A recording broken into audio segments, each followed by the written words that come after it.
and welcome to my channel. I'm Catherine from Catherine Crochets. In today's tutorial, I'm going to show you how to wet block your crochet using this grateful star mat and how this simple process can help your project lie flat and look more even.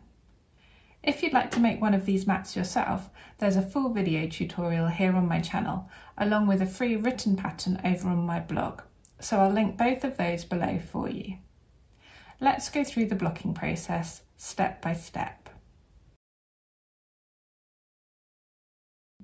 The first step is to soak your crochet piece in water. I'm using cold water here, and I've gently placed the mat into the water and I'm letting it soak until it's completely saturated. You don't need to rub or agitate it, just leave it for a few minutes and let the water soak right through the fibres. This step is important because it allows the yarn to fully relax, which makes it much easier to shape your project when we come to blocking it.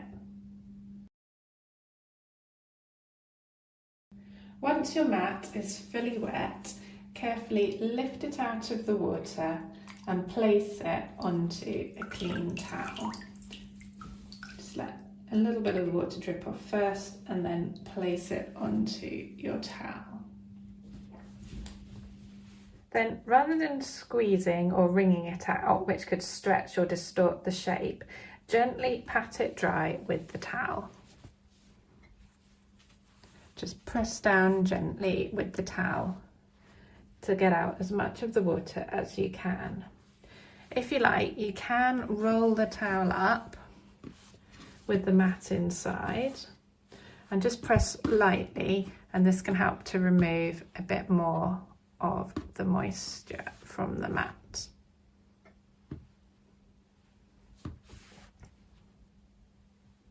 The aim here is just to take out the excess water while keeping the shape of your crochet intact.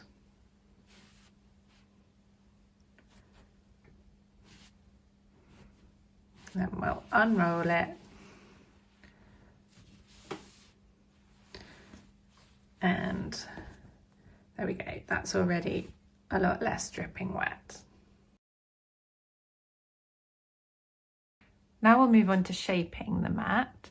So you'll need to lay it out on a blocking mat like this one, or some other soft surface that you can pin into. Sometimes a mattress can work well. And you just need to gently shape your item until you've got it the shape you want. So with this hexagon, I'm making sure that the edges are all nice and straight and the corners are even. Once you're happy with the shape, you'll need to use some pins like these to pin it into shape. And with a shape like a hexagon, I suggest putting one pin in each corner. Careful not to put the pin through the yarn, but put it between the strands of yarn.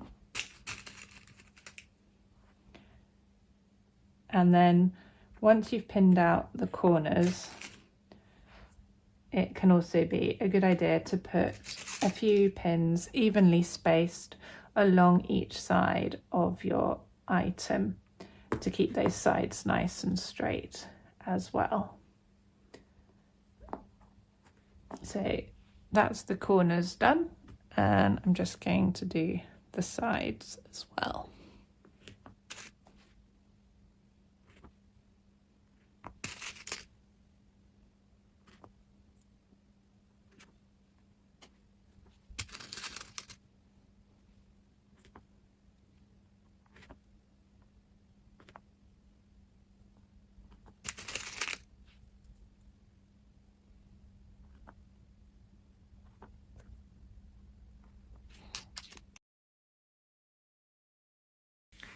So now that everything is pinned out, we'll just need to let it dry completely.